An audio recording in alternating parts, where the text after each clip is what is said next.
Reciban un saludo, doctores encargados del Departamento de Fisiología y Bioquímica de la Universidad Evangélica. Somos el grupo número 4 y en esta ocasión les estaremos presentando nuestro video sobre la discusión número 3, que se titula Cinética enzimática. Así que comenzamos con unas definiciones, unos conceptos básicos que debemos de comprender para las futuras explicaciones que se verán en este video. El primero que tenemos es la enzima. ¿Qué es la enzima? La enzima son moléculas orgánicas que actúan como catalizadores de reacciones químicas. Estas hacen que las reacciones químicas sean más rápidas y estas actúan a una determinada temperatura y pH. Requieren condiciones especiales para funcionar. Ahí tenemos la holoenzima, que es una enzima formada por una apoenzima y un cofactor, y estas son auxiliadas por cofactores debido a que la apoenzima no tiene actividad catalítica por sí sola. Más adelante vamos a ver qué es un cofactor y qué es una coenzima. De ahí, en tercer lugar, tenemos la metaloenzima, y esta es una enzima que posee un ion metálico como cofactor. Esa es su característica principal y cumplen diferentes funciones como de transporte, entre muchas otras. También tenemos el concepto de coenzima, que una coenzima son factores orgánicos no proteicos termoestables que unidos a una apoenzima forman la holoenzima. Aquí ya vamos viendo los componentes de la holoenzima y entre ellos pues tenemos la coenzima. También tenemos el concepto de cofactor, el cual es un componente también no proteico, termoestable y de baja masa molecular, necesario para la acción de una enzima. Aquí ya tenemos los componentes que constituyen una enzima y uno muy importante es el cofactor precisamente. Este es una parte no proteica. De ahí tenemos otro muy importante que es el sustrato. Esta es una sustancia sobre la cual actúa la enzima y al unirse al sitio activo forma el complejo enzima-sustrato. Ahí podemos observar en la imagen cómo son. Esto basado en el modelo de llave cerradura, que lo vamos a ver más adelante, y es un componente muy importante en la enzima. También tenemos el concepto de ecosustrato, el cual funciona como un donador de electrones adicional y se utiliza para llevar a cabo ciertas catálisis. También tenemos el concepto de sitio activo, el cual es otro muy importante y elemental para comprender el funcionamiento de las enzimas, y esta es la zona de la enzima en la que se une el sustrato para ser catalizado. En esta área también ocurren interacciones con otras moléculas.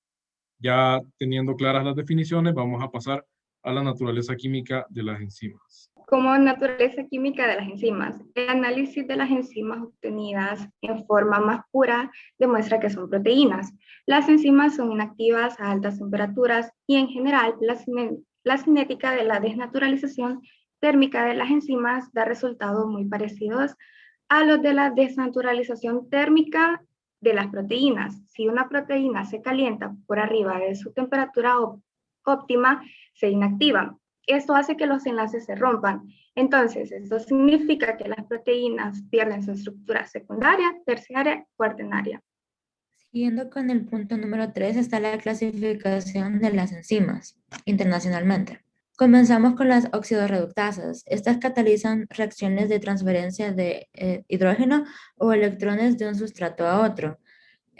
Acá se puede observar lo que es la molécula A, que sería el reductor, B el oxidante, luego cuando se completa la acción, B va a reducirse y a ganar electrones, mientras tanto A va a perder o a donar electrones.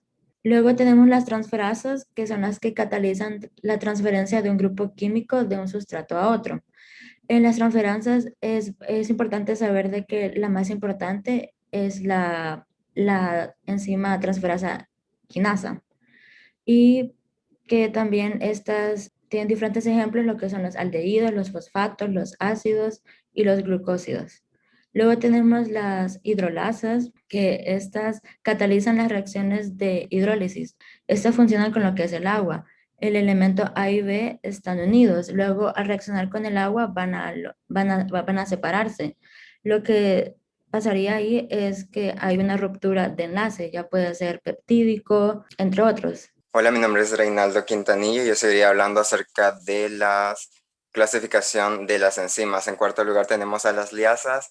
Estas se encargan de la ruptura de enlaces dobles entre dos moléculas, ya sea que éstas eliminen o agreguen doble enlace o eliminen o agreguen agua. En su fórmula tenemos a un elemento A unido a un elemento B y más un elemento X. Al terminar la reacción tengo un elemento AXB, es decir que la unión entre el elemento A y B se ha roto. Entonces tengo un enlace simple que me está uniendo la sustancia A más la sustancia X y la sustancia B. Y aquí tenemos un ejemplo de liasas carbón-nitrógeno. En quinto lugar tenemos a las isomerasas, las cuales catalizan reagrupamientos donde están en las mismas moléculas. Estas se encargan de intercambiar isómeros haciendo un arreglo interno-molecular para crear un nuevo elemento. En su fórmula tenemos en primer lugar a un elemento A con un elemento B y un elemento X.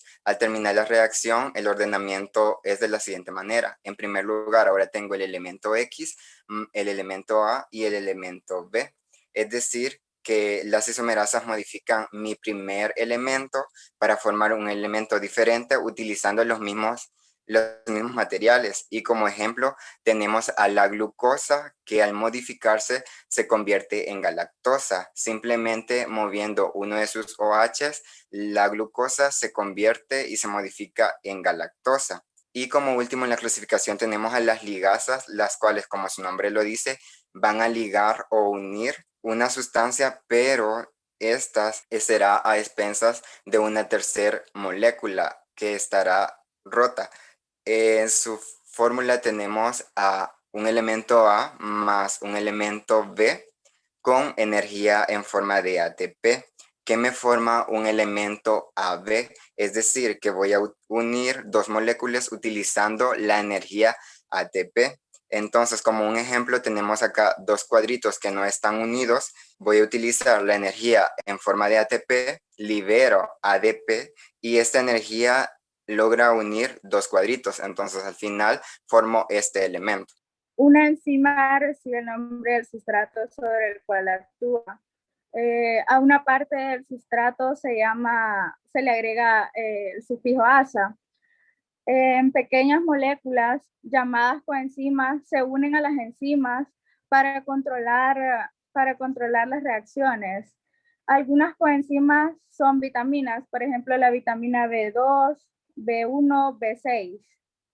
Una reacción no ocurre si las coenzimas no están presentes.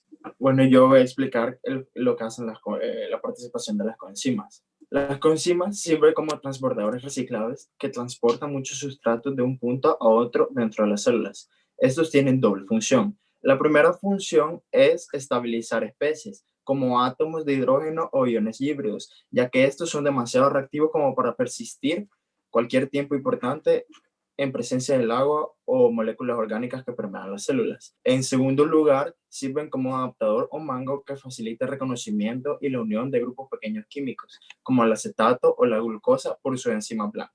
Ejemplos de reacciones entre sustratos y enzimas específicas. Se dice que las enzimas son específicas porque cada una de ellas cataliza un tipo de reacción en específico. Esto quiere decir que son esenciales para un tipo de reacción adecuada. También podemos agregar que las enzimas actúan sobre sustancias que se les denominan sustratos. Ahora bien, con lo antes mencionado, podemos dar algunos ejemplos. El primero es la enzima digestiva pancreática. Y en esa podemos mencionar la amilasa. Esta hidroliza lo que es el almidón, el glucógeno y la mayor parte de los hidratos del carbón restantes. También tenemos la sacarasa. La sacarasa es una enzima que convierte la sacarosa en glucosa y en fructosa. Está ubicada en el intestino delgado, para ser más específico, en el borde del cepillo de las vellosidades intestinales. Y por último tenemos las oxidorreductasas. Estas enzimas se encargan de la transferencia tanto de moléculas de hidrógeno como moléculas de electrones de un sustrato a otro. Vaya, tenemos lo que es la cinética enzimática versus la termodinámica. En la cinética enzimática, para empezar, el concepto de esta es la que habla del estudio de la velocidad de las reacciones catalizadas por enzimas mediante condiciones estables de temperatura, pH, etcétera, y presencia de cofactores. En este caso vamos a hablar sobre el modelo de Menten, que habla sobre la reacción por enzimas que se da por dos fases. Que la primera fase habla sobre lo que es el complejo enzima, sustrato y después el producto. Como vemos en ese esquema, de ahí tenemos lo que es la enzima libre más el sustrato, que nos va a dar el complejo enzima-sustrato, y eso nos va a dar la enzima libre más los dos productos. De ahí vamos a tener una gráfica que la vamos a denominar por el que se estudia lo que es la velocidad máxima, y de ahí se va a dar lo que es la curva de avance de la reacción, por la desaparición del sustrato o la aparición del producto. En la termodinámica, la definición de esta va a ser que la rama de la física que va a estudiar los fenómenos energéticos o el intercambio de energía. En este caso, en la enzima, la termodinámica sobre la cantidad de energía, habla sobre la cantidad de energía que es necesaria para que ocurra la reacción de la enzima. En este caso vamos a ver este gráfico que habla sobre el nivel de activación que necesita la enzima, ya que el sustrato precisa de mucha energía para alcanzar lo que es el estado de transición, pero una vez alcanzado se va a transformar en producto. La enzima, cuando hay presencia de enzima, el estado de transición se va reduciendo la energía necesaria para formar los productos. Como vemos ahí, que la energía que se necesita sin enzima es mucho mayor a la que se necesita con una enzima. Yo les voy a explicar acerca de la unión enzima-sustrato. Bien, la enzima son las que catalizan la conversión de una o más compuestos que son llamados sustratos y los convierte en uno o más compuestos diferentes llamados productos. En este ejemplo tenemos al enlace inducido, que es donde el sustrato no encaja perfectamente en el centro activo de la enzima, pero el centro activo cambia con su conformación espacial, provocando un ambiente favorable a la unión y reacción con el sustrato, de manera que se une a este para proceder con la catálisis. Bueno, en este caso no encontramos la misma especificidad como en el enlace de tipo llave-cerradura, por lo que la enzima puede reaccionar con varios sustratos de conformaciones parecidas. Luego tenemos el enlace llave-cerradura, que es el que mayormente conocemos. Bueno, el sustrato encaja perfectamente en el centro activo gracias a unas complementariedades moleculares y electrostáticas con la que la enzima de manera tal no cambia su forma. En el sustrato en ese caso, en la imagen morada sería la llave y la enzima, el centro de activación, que sería la cerradura. Bien, yo voy a hablar un poco acerca de la ecuación de Michaelis-Menten. Bien, como sabemos, esta describe la manera en que la velocidad de la reacción varía con respecto a la concentración de sustrato. Como tenemos en la diapositiva la ecuación, sabemos que VO significa la velocidad de reacción, V max es la velocidad máxima, esto sería igual a la constante catalítica y es la enzima total. Km es la constante de Michaelis, que sería igual a K-1 más K2 entre K1. Y esa sería la concentración de sustrato. Tenemos suposiciones que nos llevarían a cabo para derivar la ecuación de velocidad de Michaelis-Menten. Sabemos que 1 es la concentración relativa de enzima y sustrato. La concentración es mucho mayor que la concentración de enzima, de manera que el porcentaje de sustrato total unido por la enzima en cualquier momento puede ser un dato pequeño. Y como número 2 tenemos la suposición del estado estacionario. La concentración de este complejo no cambia, que sería la del complejo enzima-sustrato.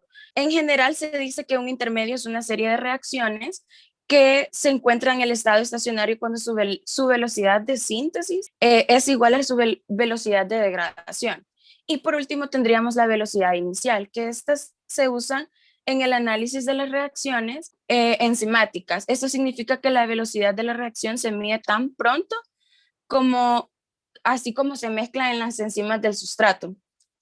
De ahí serían las conclusiones de la cinética. Estas también permite indagar en las mecánicas de reacción, se conoce como la dinámica química, y también en el tiempo de la reacción, la velocidad de las reacciones. Esto estudia la cinética química, que determina si una reacción química dada se realiza en un determinado momento. Factores que afectan la velocidad de reacción.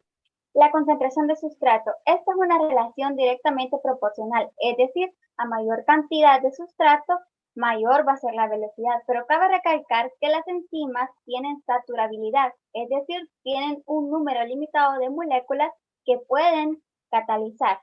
La temperatura, por su carácter proteico, a altas temperaturas, las enzimas se pueden desnaturalizar, perdiendo así la forma del sitio activo.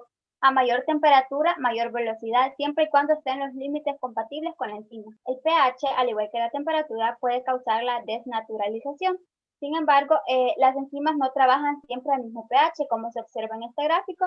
El pH óptimo de la pepsina, que es una enzima estomacal, es de 1.5 a 2, que tiene su máxima velocidad en ese pH, y el pH óptimo de la tripsina, que es una enzima intestinal, de 7.5 a 8. Los inhibidores de la actividad enzimática. Están los inhibidores no competitivos y los competitivos. La diferencia es en que en los no competitivos, si llega el sustrato al sitio activo, el inhibidor se aloja en otro lado de la enzima, mientras que en los competitivos, una molécula extraña al sustrato se aloja en la enzima, impidiendo así que ésta llegue al sitio activo. Y es un principio utilizado en farmacología. Bien, les hablaré sobre qué es un inhibidor. Un inhibidor es una sustancia que interfiere con la acción de una enzima y esta reduce la velocidad de la reacción. Entonces, ¿cómo sucede esto? Bueno, un inhibidor es uno de los productos finales que, por un proceso que podemos tener un ejemplo que tenemos una enzima y un sustrato. Entonces, la enzima lo que hace es catalizar la reacción con el sustrato y otra enzima cataliza con la reacción anterior. Así que esto reduce lo que es completamente la actividad de la enzima y es lo que llamamos inhibidor. Eso se puede encontrar en muchos fármacos o venenos, pero también es un medio muy importante para el ser humano, ya que este regula lo que son las rutas metabólicas. También los inhibidores pueden afectar una reacción enzimática de dos formas. Puede ser un inhibidor reversible que puede unir enzima para luego liberar posteriormente, dejando la enzima en su condición original. Y también tenemos el inhibidor irreversible, que modifica químicamente la enzima original, que ya no va a ser funcional. Bueno, la inhibición competitiva es en la que el inhibidor y el sustrato se parecen mucho, por lo que ambos van a competir para unirse al mismo sitio activo. En el caso de esta inhibición, el inhibidor se une e impide que el sustrato pueda formar el complejo enzima-sustrato, evitando que se pueda dar la reacción correspondiente. Para poder superar una inhibición competitiva, se debe aumentar la concentración del sustrato para que ya pueda realizar la función normal de la enzima. La inhibición no competitiva se da cuando el inhibidor no se parece en nada o casi en nada al sustrato y no busca competir con él y alojarse en el sitio activo, sino que lo que busca es incorporarse a otro sitio que se denomina sitio alostérico. En este caso se puede dar el complejo enzima, sustrato e inhibidor. Pero lo que pasa es que el inhibidor hace que la enzima cambie su conformación y hace que el sustrato no pueda unirse, ya que se ha cambiado como el espacio, el sitio activo donde debía unirse. Entonces se une, ya no encaja perfectamente, entorpeciendo la reacción. ¿Cómo son controladas las enzimas alostéricas? Las enzimas alostéricas son enzimas reguladoras por la unión de una molécula llamada efector alostérico. Cualquier forma de su regulación donde la molécula se une a una enzima en algún lugar diferente. Esta puede ser alostérico activador o alostérico inhibidor. Bien, mi nombre es Madeline Pérez y les voy a explicar el mecanismo de las enzimas alostéricas. Como podemos observar en el ejemplo de la enzima alostérica, necesita una molécula activadora o inhibidora. En este caso observamos que es una molécula activadora, la cual se une a la enzima en un lugar diferente al sitio activo o sitio alostérico, y también permitiendo la unión del sustrato a la enzima, el cual cataliza, y a esto se le llama enzimas reguladoras. Mi nombre es Cristina Navas y les hablaré sobre las enzimas funcionales. Como concepto general, tenemos que las enzimas funcionales son aquellas que cumplen una función meramente en la sangre. Entonces, luego dice que las enzimas funcionales tienen una función definida y específica, sobre todo en este medio, por lo que el plasma constituye un sitio normal de acción. El análisis de enzimas en el plasma sanguíneo ha desempeñado con los años una función muy fundamental con lo que es el diagnóstico de muchas enfermedades, pues hay muchas enzimas que son o que se encuentran como parte constituyente o funcional de la sangre. A este tipo de enzimas funcionales pertenecen tres muy importantes que les voy a mencionar, que son la pseudocolinesteasa, la ceruloplasmina y la lipoproteinipasa, así como también hay enzimas que intervienen en la coagulación. La determinación de esta actividad enzimática tiene un gran interés clínico, como ya lo decía anteriormente, en la evaluación de muchas enfermedades. Mi nombre es Belén Molina y voy a continuar con las enzimas no funcionales. Las enzimas no funcionales del plasma no tienen una función conocida en este medio, ya sea porque no disponen de la cantidad necesaria de sustrato, cofactores o activadores a nivel plasmático, debido a que su concentración plasmática es considerablemente menor que los niveles titulares. Un ejemplo de estas es la amilasa. Este tipo de enzimas no funcionales tienen la capacidad de dividirse en enzimas de secreción. Estos se utilizan como indicadores de mal funcionamiento del órgano que las secreta y las enzimas del metabolismo intermedio. A mí toca hablar sobre el papel de las enzimas en el diagnóstico clínico y sus ejemplos. Primero sería alanina aminotransferasa, en sus siglas ALT, también llamada GPT, transaminasa glutámico, pirúvica. Su función es catalizar la transferencia de alanina al ácido acético glutarato, formando piruvato y ácido glutámico. Su localización es en el citoplasma. Sus valores normales en el cuerpo es menores a 50 unidades por milímetro. En un aumento importante se podría padecer shock, hepatitis. Un aumento moderado sería cirrosis, mononucleosis, ictericia. Aspartato aminotransferasa, en sus siglas AST, también conocidas como GOT, transminasa glutámico oxalacético. Su función es catalizar la transferencia del grupo amino del ácido aspartico al ácido acético glutárico, formando oxaloacetato y glutámico. Su localización es en el citoplasma y mitocondria. Sus valores normales en el cuerpo humano es de menor 40 unidades por milímetro. Su aumento moderado se padecería cirrosis, mononucleosis, ictericia, hemólisis. Creatina sinasa, CK o CPK, su función es importante para la contracción muscular. Transfiere el fosfato de la fosfocreatina al ADP formando ATP. Localización es en el citoplasma y mitocondria de miocitos. Isoenzima CK1, isoenzima BB del cerebro, CK2, isoenzima MB del músculo cardíaco y esquelético, CK3, isoenzima MM, músculo esquelético y cardíaco, CKMT, es membrana mitocondriales en el músculo cardíaco, en sus valores normales de menos 160 unidades por milímetro en varones y 130 unidades por milímetro en mujeres.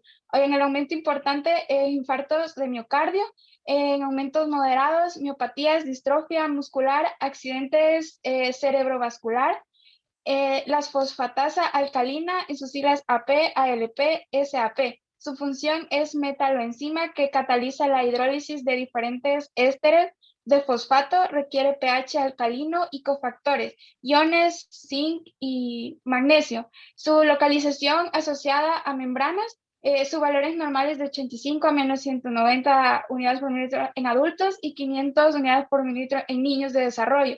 En su aumento importante sería la ictericia, obstructiva, coliatiasis, neoplasia de vías biliares, cirrosis, hepatomas. En su aumento moderado, neoplasias óseas, osteogénicas, osteomalasias, hiperoparatidismos.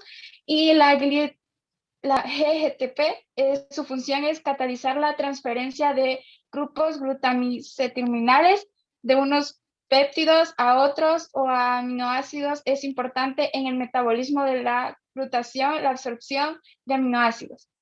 Y su localización es en membrana y citoplasma en 5%. Muchas gracias por su atención prestada. Y ya para finalizar estaremos presentándoles la bibliografía que hemos utilizado, que serían estos 3 libros, y esperemos la presentación haya sido de su agrado.